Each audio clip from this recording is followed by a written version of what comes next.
This girl had never once seen her father smile at her. One day, she randomly made a funny face, and her father actually laughed. It was the first time he ever smiled at her. After that, she couldn't stop. Every single day, she'd make funny faces at her father. For 10 straight years, she never missed a day, all just to see him smile, and her father never seemed annoyed. Every time, he'd smile back. Then came her 18th birthday ceremony. Her father pulled out a camera to take a commemorative photo, but when he saw Matsuko in her kimono, his face suddenly fell. He said it broke his heart that his younger daughter, bedridden with illness, would never get to wear one. Matsuko couldn't stand seeing her father so sad, so right as the shutter clicked, she made another funny face, but this time, her father didn't smile. Matsuko's expression froze. It finally hit her, in her father's heart.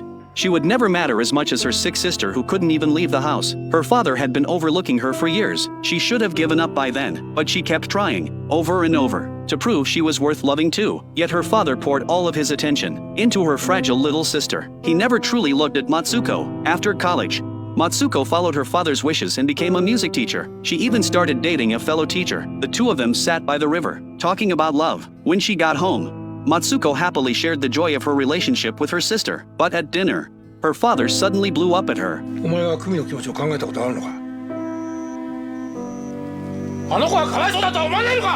Her sister, bedridden for so long, was truly pitiful, but deep down, Matsuko felt that her sister had stolen the love her father should have given her.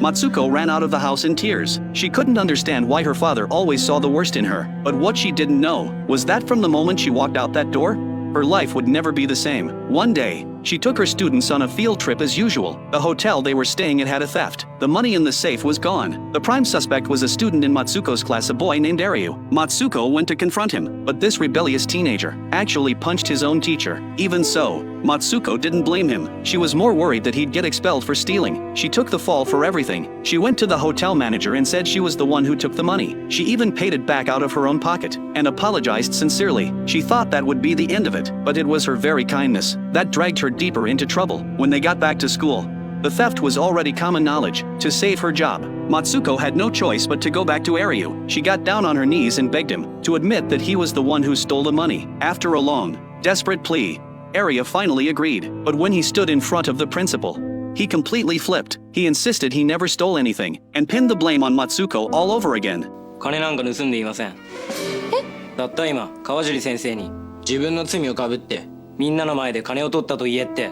Matsuko had no way to defend herself. Just like that, she was fired. She had hit a dead end. There was nowhere left to go. All she wanted was to get away from a place where everyone looked down on her. But just as she was packing to leave, her sister grabbed her hand and wouldn't let go. Her sister didn't want Matsuko to leave. She loved her big sister too much. In the struggle, Matsuko accidentally knocked her sister to the ground. Years of bottled-up pain exploded in that one moment. Her mind went blank. Instinctively, she blamed all her suffering on her sister. Luckily, their mother showed up just in time to stop something terrible from happening. And just like that, Matsuko was forced out of the house. She began a life of drifting from place to place.